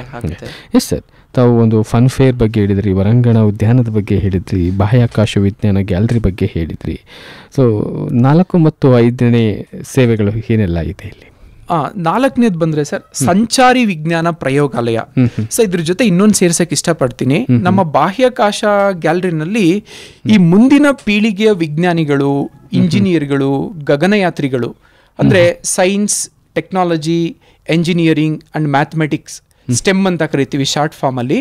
ಸೊ ಈ ಕ್ಷೇತ್ರದಲ್ಲಿ ವೃತ್ತಿ ಜೀವನವನ್ನ ರೂಪಿಸಿಕೊಳ್ಳಲು ಬಹಳ ಸಹಾಯಕರ ಆದಂತಹ ಒಂದು ಗ್ಯಾಲರಿ ನಮ್ಮ ಈ ಬಾಹ್ಯಾಕಾಶ ಗ್ಯಾಲರಿ ಅಂತ ಹೇಳ್ಬೋದು. ಈಗ ಸಂಚಾರಿ ವಿಜ್ಞಾನ ಪ್ರಯೋಗಾಲಯ ಅಂದ್ರೆ, ಇದನ್ನ ಹೇಳೋದಾದ್ರೆ, ಈ ಸೈನ್ಸ್ ಆನ್ ವೀಲ್ಸ್ ಅಂತ ಸುಮಾರು 90 ಲಕ್ಷ ರೂಪಾಯಿ ವೆಚ್ಚದಲ್ಲಿ ಒಂದು ಸಂಚಾರಿ ವಿಜ್ಞಾನ ಪ್ರಯೋಗಾಲಯವನ್ನ ಅಭಿವೃದ್ಧಿಪಡಿಸಲಾಗಿದೆ ಸರ್. ಇದರಲ್ಲಿ ಅನೇಕ ಮೈಕ್ರೋ ಎಕ್ಸ್ಪೆರಿಮೆಂಟ್ ಮಾದರಿಗಳನ್ನ ನಾವು ಪ್ರಿಪೇರ್ ಮಾಡಿದೀವಿ. ನಿಮ್ಗೆಲ್ಲ ಗೊತ್ತಿರ್ಬೋದು, ಇಸ್ರೋ ಅವರ ಸ್ಪೇಸ್ ಆನ್ ವೀಲ್ಸ್ ಅಂತ ಬಸ್ ಬರುತ್ತೆ ಒಂದು. ಅದು ಅಷ್ಟೇ, ಸ್ಪೇಸ್ ಆನ್ ವೀಲ್ಸ್ ಮೀನ್ಸ್ ಆಕಾಶ ಕಾಯಗಳಿಗೆ ಸಂಬಂಧಪಟ್ಟಂತೆನೆ ಒಂದು ಬಸ್ನ ತಯಾರಿ ಮಾಡಿ ಎಲ್ಲ ಕಡೆ ಕಳಿಸ್ತಾ ಇದ್ದಾರೆ. ಅದೇ ತರ ಸರ್ ಎಂ ವಿಶ್ವೇಶ್ವರಯ್ಯ ಮ್ಯೂಸಿಯಂ ಅವ್ರ ಕಡೆಯಿಂದನೂ ಒಂದು ಸೈನ್ಸ್ ಆನ್ ವೀಲ್ಸ್ ಅಂತ ಒಂದು ಬಸ್ ಇದೆ. ಅದಕ್ಕೆ ತಕ್ಕಂತೆನೆ ನಮ್ಮದು ಸೈನ್ಸ್ ಆನ್ ವೀಲ್ಸ್ ಸಂಚಾರಿ ವಿಜ್ಞಾನ ಪ್ರಯೋಗಾಲಯವನ್ನ ದೇಶದಲ್ಲಿ ಇರುವ ಕೆಲವು ಪ್ರಯೋಗಾಲಯದಲ್ಲಿ ಇದು ಬಹಳ ಮುಖ್ಯವಾದಂತಹ ಒಂದು ಪ್ರಯೋಗಾಲಯ ಅಂತ ಹೇಳ್ಬೋದು. ಇದನ್ನ ತಯಾರಿ ಮಾಡಿದೀವಿ. ಇದ್ರ ಉದ್ದೇಶ ಏನು ಅಂದ್ರೆ, ಈ ಶಿಕ್ಷಣ ವ್ಯವಸ್ಥೆ ಅಂತಕ್ಕಂಥದ್ದು ಭೌಗೋಳಿಕ ಗಡಿಗಳಿಂದ ಆಚೆಗೆ ಇದೆ. ಭೌಗೋಳಿಕ ಗಡಿಗಳಿಗೆ ಸೀಮಿತವಾಗಿಲ್ಲ, ಗಡಿಗಳಿಂದ ಆಚೆಗೂ ಸಹ ನಾವು ವಿಜ್ಞಾನವನ್ನ ಪ್ರಚಾರ ಮಾಡ್ಬೋದು ಅನ್ನೋದನ್ನ ನೋಡ್ಬೋದು. ಸೊ ಇದರ ಮೂಲ ಉದ್ದೇಶ ಏನು? ಎಷ್ಟೋ ಗ್ರಾಮೀಣ ಶಾಲೆಗಳು, ಅರೆನಗರ ಪ್ರದೇಶದಲ್ಲಿ ಇರ್ತಕ್ಕಂಥ ಶಾಲೆಗಳಲ್ಲಿ ಅವರು ನಮ್ಮ ಜ್ಞಾನ ಸಂಪನ್ಮೂಲ ಕೇಂದ್ರಕ್ಕೆ ಭೇಟಿ ಕೊಡಕ್ಕೆ ಸಾಧ್ಯ ಆಗಲಿಲ್ಲ ಅಂದರೆ, ನಮ್ಮಲ್ಲಿರ್ತಕ್ಕಂತಹ ಸಂಪನ್ಮೂಲ ವಿಜ್ಞಾನ ಶಿಕ್ಷಕರು ಈ ಸ್ಪೇಸ್ ಆನ್ ವೀಲ್ಸ್ ಒಟ್ಟುಗೂಡಿ ಆ ಒಂದು ಜಾಗಕ್ಕೆ, ಅಂದ್ರೆ ಆ ಶಾಲೆಗೆ ಭೇಟಿ ನೀಡಿ ಅಲ್ಲಿ ಒಂದು ದಿನವೆಲ್ಲ ವಿಜ್ಞಾನದ ಕಾರ್ಯಕ್ರಮಗಳನ್ನ ಆಯೋಜನೆ ಮಾಡಿ ವಿಜ್ಞಾನಕ್ಕೆ ಸಂಬಂಧಪಟ್ಟಂತೆ ಮಾದರಿಗಳನ್ನು ತೋರಿಸಿ ಅದರಲ್ಲಿ ಏನಾದ್ರು ಡೌಟ್ಗಳಿದ್ರೆ ಅದನ್ನ ಕ್ಲಿಯರ್ ಮಾಡಿ ಆ ಮಕ್ಕಳಿಗೆ ವಿಜ್ಞಾನದ ಬಗ್ಗೆ ಮಾಹಿತಿ ಕೊಡುವಂತಹ ವ್ಯವಸ್ಥೆಯನ್ನ ನಾವೊಂದು ಈ ಸಂಚಾರಿ ವಿಜ್ಞಾನ ಪ್ರಯೋಗಾಲಯದಲ್ಲಿ ನಾವು ನೋಡಬಹುದಾಗಿದೆ. ಸೌಲಭ್ಯದಿಂದ ವಂಚಿತರಾದವರು ಅಥವಾ ಸೌಲಭ್ಯಗಳು ಇಲ್ಲದಂತಹ ಒಂದು ಶಾಲೆಗಳನ್ನು ಆಯ್ಕೆ ಮಾಡಿಕೊಂಡು ಈ ಸಂಚಾರಿ ವಾಹನದಲ್ಲಿ ಮೂಲಕ ವಿಜ್ಞಾನದ ಒಂದು ಪ್ರಾಯೋಗಿಕವಾಗಿ ವಿಜ್ಞಾನವನ್ನ ಕಲಿಸುವಂತ ಒಂದು ಕೆಲಸವನ್ನ ಮಾಡ್ತೀವಿ ಸರ್. ಸರ್ ಹಾಗೆ 5ನೇ ಒಂದು ಸೌಲಭ್ಯ ಬಂದ್ರೆ ಇದು ವಿಜ್ಞಾನ ಮಾದರಿಗಳ ತಯಾರಿಕಾ ಕೇಂದ್ರ, ಮಾಡೆಲ್ ಮೇಕಿಂಗ್ ಸೆಂಟರ್ ಅಂತ ಕರೀತಾರೆ. ಈ ಒಂದು ಕೇಂದ್ರ ವಿಜ್ಞಾನ ಮತ್ತು ತಂತ್ರಜ್ಞಾನಕ್ಕೆ ಸಂಬಂಧಪಟ್ಟಂತೆ ವಿಜ್ಞಾನ ಮಾದರಿಗಳನ್ನು ಅಭಿವೃದ್ಧಿಪಡಿಸುವ ದೃಷ್ಟಿಯಿಂದ ವಿಜ್ಞಾನ ಮಾದರಿ ತಯಾರಿಕಾ ಕೇಂದ್ರವನ್ನ ಇಲ್ಲಿ ನಿರ್ಮಾಣ ಮಾಡಲಾಗಿದೆ. ಇದರಲ್ಲಿ ವಿಜ್ಞಾನ ಮಾದರಿಗಳನ್ನ ಅಭಿವೃದ್ಧಿಪಡಿಸಿ ಸಕ್ರಿಯವಾಗಿ ವಿನ್ಯಾಸಗೊಳಿಸುವಂತಹ ಮತ್ತು ನಿರ್ಮಿಸುವಂತಹ ಒಂದು ಸೃಜನಶೀಲ ಸ್ಥಳ ಅಂತ ಹೇಳ್ಬೋದು. ಎಷ್ಟೋ ಶಾಲೆಗಳಿಗೆ, ಕಾಲೇಜುಗಳಿಗೆ ಅವ್ರಿಗೆ ಮಾಡೆಲ್ನ ತಯಾರಿ ಮಾಡೋಕ್ಕೆ ಗೊತ್ತಿಲ್ಲದೆ ಇರ್ಬೋದು, ಅಥವಾ ಅವರು ಅದಕ್ಕೆ ಸಂಬಂಧಪಟ್ಟಂತೆ ಆಸಕ್ತಿ ಇಲ್ಲದೆ ಇರ್ಬೋದು. ಅಂತಹ ಶಾಲೆಗಳಿಗೆ ನಮ್ಮ ಒಂದು ಸೆಂಟ್ರಲ್ಲೇ ಮಾದರಿಗಳನ್ನು, ಈಗ ವಿಜ್ಞಾನಕ್ಕೆ ಸಂಬಂಧಪಟ್ಟಂತೆ ಈಗ ಭೌತಶಾಸ್ತ್ರ, ರಸಾಯನಶಾಸ್ತ್ರ, ಜೀವಶಾಸ್ತ್ರಕ್ಕೆ ಯಾವ ಒಂದು ವಿಭಾಗದಲ್ಲಿ ಅವ್ರಿಗೆ ಮಾದರಿಗಳು ಬೇಕೋ ನಮಗೆ ಆರ್ಡರ್ ಕೊಟ್ಟರೆ ನಾವು ಒಂದು ಕಡಿಮೆ ದರದಲ್ಲಿ ಅವರಿಗೆ ರೀಸನಬಲ್ ಪ್ರೈಸ್ ಅಂತ ಕರೀತಾರೆ, ಅವ್ರಿಗೆ ಅನುಕೂಲವಾದ ದೃಷ್ಟಿನಲ್ಲಿ ಕಡಿಮೆ ದರದಲ್ಲಿ ನಾವೇನೆ ಮಾದರಿಗಳನ್ನ ತಯಾರಿ ಮಾಡಿ, ಸೈನ್ಸ್ ಕಿಟ್ಗಳನ್ನ ತಯಾರಿ ಮಾಡಿ ಆ ಒಂದು ಸಂಸ್ಥೆಗೆ, ಶಾಲೆಗೆ ಕಳಿಸುವಂತ ಪ್ರಯತ್ನನೂ ಸಹ ನಾವು ಈ ಒಂದು ಕೇಂದ್ರದಲ್ಲಿ ಮಾಡ್ತಾ ಇದ್ದೀವಿ ಸರ್. ಅಂದ್ರೆ ಈ ವಿಜ್ಞಾನ ಮತ್ತು ತಂತ್ರಜ್ಞಾನ ಸಂಪನ್ಮೂಲ ಕೇಂದ್ರದಲ್ಲಿ ಈ ಪ್ರಮುಖವಾಗಿ ಈ 5 ಅಂಶಗಳು ಚಾಲ್ತಿಯಲ್ಲಿವೆ. ಅವುಗಳನ್ನ ಕೇವಲ ನಿಮ್ಮ ಶಾಲೆಯ ಮಕ್ಕಳ ಅಲ್ಲದೆ ಇತರೆ ಶಾಲೆಯ ಮಕ್ಕಳು, ಕರ್ನಾಟಕದಾದ್ಯಂತ ಯಾವುದೇ ಶಾಲೆಯ ಮಕ್ಕಳು, ಯಾವ ಶಾಲೆಯ ಮಕ್ಕಳು ಇಲ್ಲಿ ಬಂದು ನೋಡ್ಬೋದು, ಪ್ರಾಯೋಗಿಕವಾಗಿ ನೋಡ್ಬೋದು, ಅದನ್ನ ಅಳವಡಿಸ್ಕೊಳ್ಳಿಕ್ಕೂ ಕೂಡ ಅವಕಾಶಗಳಿದೆ. ಅದಕ್ಕೆ ಪೂರಕವಾದ ಒಂದು ಓರಿಯೆಂಟೇಷನ್ ಕೊಡ್ಲಿಕ್ಕೆ ಅಥವಾ ಮಾಹಿತಿ ಕೊಡ್ಲಿಕ್ಕೆ ತಮ್ಮ ಸಂಪನ್ಮೂಲ ವ್ಯಕ್ತಿಗಳು ಕೂಡ ಇದ್ದಾರೆ ಅಂತ ಹೇಳ್ತಾ ಇದ್ರಿ. ಸರಿ, ಹೇಗೆ ಈ ಕೇಂದ್ರ ಹೇಗೆ ಮಕ್ಕಳಿಗೆ ಕಾರ್ಯಕ್ರಮವನ್ನು ಆಯೋಜನೆ ಮಾಡಲಾಗುತ್ತೆ, ಅಂದರೆ ವಿಸಿಟರ್ಸ್ಗಳಿಗೆ ಹೇಗೆ ಆಯೋಜನೆ ಮಾಡಲಾಗುತ್ತೆ? ಜೊತೆಗೆ ಒಂದು ವೇಳೆ ಯಾವ್ದಾದ್ರು ಶಾಲೆ ಮಕ್ಕಳು ನಿಮ್ಮ ಈ ಸಂಪನ್ಮೂಲ ಕೇಂದ್ರವನ್ನು ನೋಡಬೇಕು ಅಂದರೆ ಹೇಗೆ ಸಂಪರ್ಕಿಸಬೇಕಾಗತ್ತೆ? ಎಸ್ ಸರ್, ಇದು ಭಾಳ ಮುಖ್ಯವಾದ ಪ್ರಶ್ನೆ. ನಮ್ಮ ವಿಜ್ಞಾನ ಮತ್ತು ತಂತ್ರಜ್ಞಾನ ಜ್ಞಾನ ಸಂಪನ್ಮೂಲ ಕೇಂದ್ರಕ್ಕೆ ಭೇಟಿ ನೀಡಬೇಕು ಅಂದರೆ ಮೊದಲನೇದಾಗಿ ಒಂದು 10 ದಿನನೋ 15 ದಿನ ಮುಂಚಿತವಾಗಿಯೇ ನಮಗೆ ಫೋನ್ ಮಾಡಿ ಸ್ಲಾಟ್ ತಗೋಬೇಕಾಗ್ತದೆ. ನಾವು ಸಮಯವನ್ನ ಅಥವಾ ದಿನಾಂಕವನ್ನ ನಿಯೋಜನೆ ಮಾಡ್ತೇವೆ. ಅದಕ್ಕೆ ತಕ್ಕಂತೆ ನಮ್ಮ ಪ್ರಿಪ್ರೇಷನ್ಸು ಇರ್ತದೆ, ತುಂಬಾ ಪ್ರಿಪ್ರೇಷನ್ಸ್ ಇರುತ್ತೆ. ಆ ಸಂದರ್ಭದಲ್ಲಿ ನಾವು ಸಂಪನ್ಮೂಲ ಶಿಕ್ಷಕರನ್ನ ರೆಡಿ ಮಾಡ್ಕೋಬೇಕಾಗುತ್ತೆ. ಮಧ್ಯಾಹ್ನ ಬಂದಂಥವ್ರಿಗೆ ಪ್ರಸಾದ ವ್ಯವಸ್ಥೆ ರೆಡಿ ಮಾಡ್ಕೋಬೇಕಾಗ್ತದೆ. ಎಷ್ಟೋ ಶಾಲೆಗಳು ಅವರು ಓನ್ ವೆಹಿಕಲ್ ಅಲ್ಲಿ ಬರೋದಿಲ್ಲ, ಸಾರ್ವಜನಿಕ ಸಾರಿಗೆಯಲ್ಲಿ ಬರ್ತಿರ್ತಾರೆ.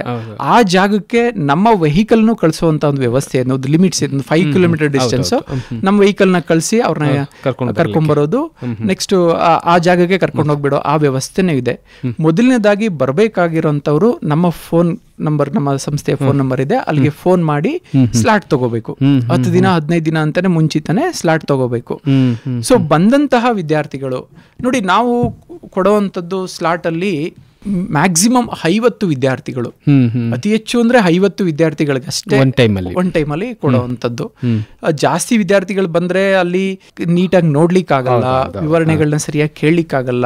ಬಂದಂತವ್ರು ಸಂಪೂರ್ಣವಾಗಿ ಸದುಪಯೋಗ ಪಡಿಸ್ಕೊಂಡು ಹೋಗ್ಬೇಕು. ಸುಮಾರು 4 ರಿಂದ 5 ಗಂಟೆಗಳ ಕಾಲ ಅದು ವೀಕ್ಷಣೆ ಇರುತ್ತೆ, ತರಗತಿ ಇರುತ್ತದೆ. ಸೊ ಈಗ 50 ವಿದ್ಯಾರ್ಥಿಗಳು ಬಂದ ಸಂದರ್ಭದಲ್ಲಿ ನಾವು ಅದನ್ನ 5 ಗುಂಪುಗಳಾಗಿ ಮಾಡ್ಕೊಳ್ತೇವೆ. 10 ವಿದ್ಯಾರ್ಥಿಗಳಿಗೆ 5 ಗುಂಪುಗಳನ್ನಾಗಿ ಮಾಡಿಕೊಂಡು ಆ 5 ಗುಂಪುಗಳಿಗೂ ಸಹ ಒಬ್ಬೊಬ್ಬ ಸಂಪನ್ಮೂಲ ಶಿಕ್ಷಕರನ್ನ ನಾವು ನಿಯೋಜನೆ ಮಾಡ್ತೇವೆ. ಆ ನಿಯೋಜನೆ ಮಾಡಿ ಪ್ರತಿ ಮಾದರಿಯನ್ನು ಸಂಪೂರ್ಣವಾಗಿ ವಿವರಣೆ ಕೊಡ್ತೇವೆ. ಅದು ಸೈನ್ಸ್ ಗ್ಯಾಲರಿ ಆಗಿರ್ಬೋದು, ಫನ್ ಸೈನ್ಸ್ ಆಗಿರ್ಬೋದು, ಮತ್ತೆ ಸ್ಪೇಸ್ ಸೈನ್ಸ್ ಗ್ಯಾಲರಿ ಆಗಿರ್ಬೋದು. ಓವರ್ ಆಲ್ ಪ್ರತಿಯೊಂದರ ಮಾದರಿಯ ವಿವರಣೆ, ವೈಜ್ಞಾನಿಕ ಹಿನ್ನೆಲೆ, ಅದು ಹೇಗೆ ಕಾರ್ಯನಿರ್ವಹಿಸ್ತದೆ, ಅದರ ಉಪಯೋಗಗಳೇನು, ನಿತ್ಯ ಜೀವನದಲ್ಲಿ ಎಲ್ಲ ಅಪ್ಲೈ ಮಾಡ್ಕೋತೀವಿ ಅದನ್ನ.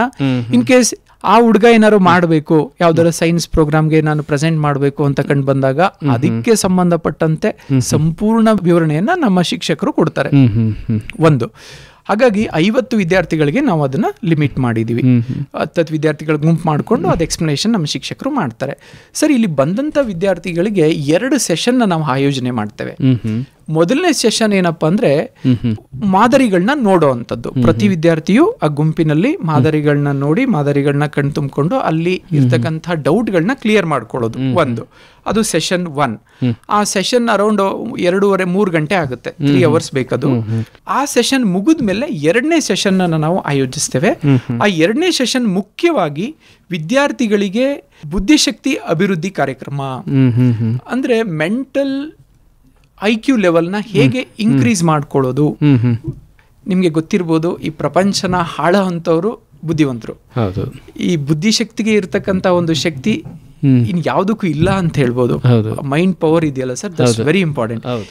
ಇತ್ತೀಚಿನ ದಿನಗಳು ಏನಾಗ್ತಾ ಇದೆ ಸಮಾಜದಲ್ಲಿ, ನೀವೆಲ್ಲ air pollution, water pollution, sound pollution ಈ ತರ ಕೇಳಿದೀವಿ. ನವರ್ ಡೇಸ್ ಏನಾಗ್ತಿದೆ ಅಂದ್ರೆ ಮೆಂಟಲ್ ಪೊಲ್ಯೂಷನ್ ಆಗ್ತಿದೆ ಎಲ್ಲ ಕಡೆ. ಈ ಒಂದು ಸಾಮಾಜಿಕ ಜಾಲತಾಣಗಳಿರ್ಬೋದು, ಫೇಸ್ಬುಕ್, ವಾಟ್ಸಪ್, ಇನ್ಸ್ಟಾಗ್ರಾಮ್, ನಿಮ್ ಮಕ್ಕಳಲ್ಲಿ ನೋಡಿ ಅವ್ರ ಕಾನ್ಸಂಟ್ರೇಷನೇ ಇಲ್ಲ. ಈ ಮೊಬೈಲ್ ನೋಡಿ ನೋಡಿ ನೋಡಿ ಈ ಮೈಂಡ್ ಪೊಲ್ಯೂಷನ್ ಆಗ್ಬಿಟ್ಟಿದೆ. ಈ ಬ್ರೈನ್ ಅಲ್ಲಿ sir left brain, right brain ಅಂತಿರುತ್ತೆ, ಮಿಡ್ ಬ್ರೈನ್ ಫ್ರಂಟ್ ಅಲ್ಲಿ ಬರುವಂತದ್ದು. ಅತಿ ಹೆಚ್ಚು ಈ ಸಾಮಾಜಿಕ ಜಾಲತಾಣಗಳು, ಮೊಬೈಲ್ಗಳಿಗೆ ಜಾಸ್ತಿ ಅಡಿಕ್ಟ್ ಆಗ್ತಾ ಇದ್ದಂಗೆನೆ ಮನುಷ್ಯನ ಬ್ರೈನು ಅತಿ ಸೂಕ್ಷ್ಮ ಪಡ್ಕೊಳ್ಳುತ್ತೆ. ಜೊತೆಗೆ ಅದು ಮೆಮೊರಿ ಪವರ್ನ ಲಾಸ್ ಮಾಡ್ಕೊಳ್ತಾ ಹೋಗುತ್ತೆ. ಈ ಮುಮ್ಮೆದುಳು ಅನ್ನೋದು ಅದು ವೀಕ್ ಆಗ್ತಾ ಹೋಗುತ್ತೆ ಸರ್. ಅದರಿಂದ ಹೊರಗಡೆ ಬರಬೇಕು. ಹೇಗೆ ನಾವು ಬ್ರೈನ್ ನ ಬ್ಯಾಲೆನ್ಸ್ ಮಾಡಬೇಕು, ಬುದ್ಧಿಶಕ್ತಿಯನ್ನ ಹೇಗೆ ಡೆವಲಪ್ ಮಾಡ್ಕೋಬೇಕು, ಇದಕ್ಕೆ ಸಂಬಂಧಪಟ್ಟಂತೆ ವ್ಯಕ್ತಿತ್ವ ವಿಕಸನ ತರಗತಿಗಳನ್ನು ಸಹ ನಾವು ಸೆಷನ್ 2 ನಲ್ಲಿ ಮಾಡ್ತೀವಿ. ಸೊ ನೋಡಿ, ಈ ಪ್ರೌಢಶಾಲೆ ಮತ್ತು ಕಾಲೇಜು ವಿದ್ಯಾರ್ಥಿಗಳಿಗೆ ಶೈಕ್ಷಣಿಕವಾಗಿ ಬುದ್ಧಿಶಕ್ತಿಯನ್ನ ಉತ್ತಮಪಡಿಸ್ಕೋಬೇಕಾದ್ರೆ ಬುದ್ಧಿಶಕ್ತಿ ಅಭಿವೃದ್ಧಿ ಕಾರ್ಯಕ್ರಮವನ್ನ ನಾವಿಲ್ಲಿ ಆಯೋಜನೆ ಮಾಡ್ಕೊಳ್ತೀವಿ. ಈ brain, left brain, right brain ಅಂತ ಬರುತ್ತೆ, ಕಾನ್ಶಿಯಸ್, ಸಬ್ ಕಾನ್ಶಿಯಸ್, ನಿಮ್ಗೆ ಗೊತ್ತಿರ್ಬೋದು. How to manage that one. ಹೇಗೆ ಸಬ್ ಕಾನ್ಶಿಯಸ್ ಬ್ರೈನ್ಗೆ ನಮ್ಮ ವಿಜ್ಞಾನ ಕ್ಷೇತ್ರದಲ್ಲಿ ಬರ್ತಕ್ಕಂತಹ ವಿವರಣೆಗಳನ್ನ, ಎಕ್ಸ್ಪೆರಿಮೆಂಟ್ಗಳನ್ನ ಸೇವ್ ಮಾಡ್ಕೊಂಡ್ರೆ ನಾವು ಪರೀಕ್ಷೆನಲ್ಲಿ ಯಾವ ರೀತಿ ಬರಿಬೋದು, ಒಳ್ಳೆ ಸ್ಕೋರ್ ಮಾಡ್ಬೇಕಾದ್ರೆ ಯಾವ ರೀತಿ ರೀಡ್ ಮಾಡಬೇಕು, ಮೆಂಟಲ್ ಹೆಲ್ತ್, ಫಿಸಿಕಲ್ ಹೆಲ್ತ್ನ ಹೆಂಗೆ ಬ್ಯಾಲೆನ್ಸ್ ಮಾಡಬೇಕು, ವೆರಿ ಇಂಪಾರ್ಟೆಂಟ್. ಈಗ ನನ್ನ ಫಿಸಿಕಲ್ ಹೆಲ್ತ್ ಚೆನ್ನಾಗಿದೆ, ಮೆಂಟಲ್ ಹೆಲ್ತ್ ಚೆನ್ನಾಗಿಲ್ಲ ಅಂದ್ರೆ ನಾನು ಏನು ನನ್ನ ಜೀವನದಲ್ಲಿ ಮುಂದೆನೆ ಮಾಡ್ಲಿಕ್ಕೆ ಆಗಲ್ಲ. ಮೆಂಟಲ್ ಹೆಲ್ತ್ ಚೆನ್ನಾಗಿದೆ, ಫಿಸಿಕಲ್ ಡ್ಯಾಮೇಜ್ ಆಗಿದ್ದೀನಿ ಅಂದ್ರೆ ಏನು ಮಾಡ್ಲಿಕ್ಕೆ. Coordination is very important. ಈಗ ಫಿಸಿಕಲ್ ಹೆಲ್ತ್ ಬಗ್ಗೆ ನಾವು ಮಾತಾಡೋದಾದ್ರೆ ಆಹಾರ ಪದ್ಧತಿ ಹೇಗಿರ್ಬೇಕು, ಬಾಡಿನ ಎಂತ ಆಹಾರ ತಗೊಂಡ್ರೆ ಬಾಡಿ ಸಿಸ್ಟಮ್ಯಾಟಿಕ್ ಆಗಿ ನಾವು ಇಟ್ಕೋಬಹುದು, ಎಕ್ಸರ್ಸೈಸ್ ಮಾಡಬೇಕು, ಯೋಗ ಮಾಡಬೇಕು, ಧ್ಯಾನ ಮಾಡಬೇಕು.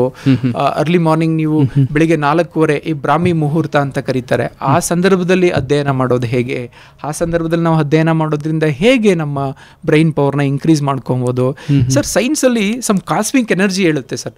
ಕಾಸ್ಮಿಕ್ ಎನರ್ಜಿ ನೀವು ಅರ್ಲಿ ಮಾರ್ನಿಂಗ್ 4:30ಗೆ ಎದ್ದು ನೀವು ಆ ಕಾಸ್ಮಿಕ್ ಎನರ್ಜಿ ಜೊತೆ ಕಮ್ಯುನಿಕೇಟ್ ಮಾಡ್ಬೋದು. ನೀವು ಏನ್ ಕೇಳ್ತೀರಾ ಅದನ್ನ ಕೊಡುತ್ತೆ ಅದು. ಆ ಪ್ರಪಂಚ ಇದೆಯಲ್ಲ, ನಾವ್ ಏನ್ ಅನ್ಕೋತೀವೋ ಅದನ್ನ ನಾವು ರೀಚ್ ಆಗ್ಬೋದು. ಅದ್ರ ಜೊತೆ ಕನೆಕ್ಟ್ ಆಗ್ಬೇಕು. ಪಾವಿತ್ರ್ಯತೆಯಿಂದ ನಾವು ಸಂಪೂರ್ಣವಾಗಿ ನಮ್ಮ ಕೆಲಸಗಳನ್ನ ಮಾಡೋದಾದ್ರೆ ಖಂಡಿತ ನಾವು ಕನೆಕ್ಟ್ ಆಗಿ ನಮಗೆ ಬೇಕಾದದನ್ನ ಪಡ್ಕೋಬಹುದು. ಸೊ 2 ಸೆಷನ್ ಅಲ್ಲೂ ಮಕ್ಕಳು ಬಹಳ ಅತ್ಯದ್ಭುತವಾದ ಅನುಭವವನ್ನು ಪಡ್ಕೊಂಡು ಹೋಗಬಹುದು. Yes sir. ಸರ್ ಹಾಗಿದ್ರೆ ಯಾವ ಸಂಪರ್ಕ ಸಂಖ್ಯೆಗೆ ಕಾಲ್ ಮಾಡಬೇಕಾಗತ್ತೆ ಅಥವಾ ಅವರು ತಮ್ಮ ಒಂದು ಸಮಯವನ್ನು ಪಡ್ಕೊಳ್ಬೇಕಾಗತ್ತೆ?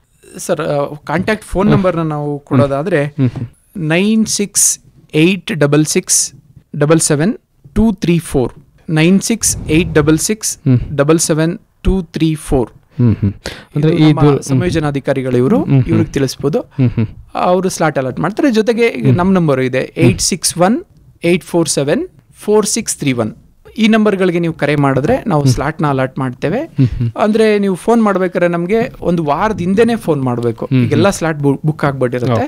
ಕನಿಷ್ಠ 15 ದಿನಗಳ ಹಿಂದೆನೆ ಫೋನ್ ಮಾಡಿ ನಮ್ಗೆ ಹೇಳಿದ್ರೆ ನಾವು ಇಂಥ ದಿನ ಅಂತ ಸ್ಲಾಟ್ ಕೊಡ್ತೀವಿ. ಆ ದಿನದಲ್ಲಿ ಅವರು ನಮ್ಮ ಒಂದು ಕೇಂದ್ರಕ್ಕೆ ಭೇಟಿ. ಸರ್ ಖಂಡಿತ ಕರೆ ಮಾಡಿ ತಮ್ಮ ಒಂದು ಅವೈಲಬಿಲಿಟಿನ ಅಥವಾ ಲಭ್ಯತೆಯನ್ನ ತಿಳ್ಕೊಳ್ಬೇಕಾಗುತ್ತೆ. ಜೊತೆಗೆ ಕನಿಷ್ಠ 50 ಜನ ಅಥವಾ ಮ್ಯಾಕ್ಸಿಮಮ್ 50 ಜನ ಚೆನ್ನಾಗಿರುತ್ತೆ. ಆ ಎಲ್ಲ ಮಾಹಿತಿಯನ್ನ ತುಂಬಾ ಮಂದಿ ಸರ್ ಪ್ಲೀಸ್ ಸರ್ ಅಂತೆಲ್ಲ 100 ಜನ ಕರ್ಕೊಂಡ್ ಬರ್ತಾರೆ, 150 ಜನ ಕರ್ಕೊಂಡು ಅಂದ್ರೆ ಅನ್ಕೊಂಡಿದ್ದು ರೀಚ್ ಆಗಲ್ಲ. ಈ ಸಂಪನ್ಮೂಲ ಕೇಂದ್ರದ ಸದುಪಯೋಗ ಆಗಬೇಕು ಅಂತಂದ್ರೆ ಈ ಲಿಮಿಟೇಷನ್ ಇದ್ರೆ ಚೆನ್ನಾಗಿ ಮಕ್ಕಳಿಗೆ ಅರ್ಥೈಸ್ಲಿಕ್ಕೆ ಸಾಧ್ಯ ಆಗುತ್ತೆ ಅಂತ. ಯಾರು ಸಂಪನ್ಮೂಲ ವ್ಯಕ್ತಿಗಳಿರ್ತಾರೆ ಅವ್ರಿಗೂ ಸಹಾಯ ಆಗುತ್ತೆ, ತಿಳ್ಕೊಳ್ಳೋ ಮಕ್ಕಳು ಮಕ್ಕಳಿಗೂ ಕೂಡ ಸಹಾಯ ಆಗುತ್ತೆ. ಸೊ ಹಾಗಾಗಿ ಈ ಲಿಮಿಟೇಷನ್ಸ್ ನಾವು ಫಾಲೋ ಅಪ್ ಮಾಡ್ಕೋಬೇಕಾಗತ್ತೆ. ಎಸ್ ಸರ್, ಬಹಳ ಸಂತೋಷ ಆಯಿತು ಸರ್ ತಮ್ಮ ಜೊತೆ ಮಾತನಾಡಿ. ಇವತ್ತಿನ ಶಿಕ್ಷಣ ವ್ಯವಸ್ಥೆಯಲ್ಲಿ ಅದರಲ್ಲೂ ವಿಶೇಷವಾಗಿ ವಿಜ್ಞಾನ ಕ್ಷೇತ್ರದಲ್ಲಿ ಹೋಗ್ತಾ ಇರುವಂಥ ರೀತಿ ನೋಡಿದಾಗ ಪ್ರತಿಯೊಬ್ಬ ಮಕ್ಕಳು ಈ ವಿಜ್ಞಾನ ಕ್ಷೇತ್ರದಲ್ಲಿ ತೊಡಗಿಸ್ಕೊಳ್ಬೇಕು ಅಥವಾ ಅವರ ಸೃಜನಶೀಲತೆಯನ್ನು ತೋರಿಸ್ಬೇಕು ಅಂದಾಗ ಈ ಥರದ ಒಂದು ಪ್ರಾಯೋಗಿಕ ವೀಕ್ಷಣೆ ಬಹಳ ಮುಖ್ಯ ಆಗುತ್ತೆ. ಅಂತಹ ಒಂದು ಸಂಪನ್ಮೂಲ ಕೇಂದ್ರವನ್ನು ತಾವು ಸ್ಥಾಪಿಸಿದಿರಿ, ಮಕ್ಕಳಿಗೆ ಸಹಾಯ ಮಾಡ್ತಾ ಇದ್ದೀರಿ. ಹಾಗಾಗಿ ಇದು ಖಂಡಿತವಾಗಲೂ ನಮ್ಮ ಮಕ್ಕಳ ಒಂದು ಬೆಳವಣಿಗೆಗೆ ಸಪೋರ್ಟ್ ಮಾಡುತ್ತೆ, ಬೆಂಬಲ ಆಗುತ್ತೆ ಅಂತ ನಾನು ಕೂಡ ಭಾವಿಸ್ಕೊಳ್ತೀನಿ ಸರ್. ಕಾರ್ಯಕ್ರಮದಲ್ಲಿ ಭಾಗಿಯಾಗಿದ್ದಕ್ಕಾಗಿ ತಮ್ಮ ಎಲ್ಲ ಈ ಅನುಭವಗಳ ಹಂಚಿಕೆಗಾಗಿ ನಮ್ಮ ಕೇಳುಗರ ಪರವಾಗಿ ಹೃತ್ಪೂರ್ವಕ ಧನ್ಯವಾದಗಳು ಸರ್. ಧನ್ಯವಾದಗಳು ಸರ್. ಶ್ರೋತೃಗಳೇ, ಇಷ್ಟೊತ್ತು ತಾವು ಕೇಳ್ತಾ ಇದ್ರಿ ಅರಿವೇ ಗುರು ವಿಶೇಷ ಕಾರ್ಯಕ್ರಮದಲ್ಲಿ JSS ಸಂಸ್ಥೆಯ ವಿಜ್ಞಾನ ಮತ್ತು ತಂತ್ರಜ್ಞಾನ ಸಂಪನ್ಮೂಲ ಕೇಂದ್ರದಲ್ಲಿ ಲಭ್ಯ ಇರುವಂತಹ ಸೇವಾ ಸೌಲಭ್ಯಗಳ ಕುರಿತು ನಾವು ಮಾತನಾಡ್ತಾ ಇದ್ವಿ. ಇಷ್ಟೊತ್ತು ನಮ್ಮ ಜೊತೆ ಈ ಎಲ್ಲ ವಿಚಾರಗಳ ಕುರಿತು ಮಾತನಾಡಿದವರು ಈ ಸಂಪನ್ಮೂಲ ಕೇಂದ್ರದ ಸಂಪನ್ಮೂಲ ಶಿಕ್ಷಕರಾದ ಶ್ರೀ ವಿನೋದ್ ಕುಮಾರ್ ರವರು. ಇದು ಇವತ್ತಿನ ಕಾರ್ಯಕ್ರಮ. ಮತ್ತೊಂದು ಕಾರ್ಯಕ್ರಮದ ಜೊತೆ ತಮ್ಮನ್ನು ಭೇಟಿಯಾಗ್ತೀನಿ. ಅಲ್ಲಿವರೆಗೂ ನಮಸ್ಕಾರ.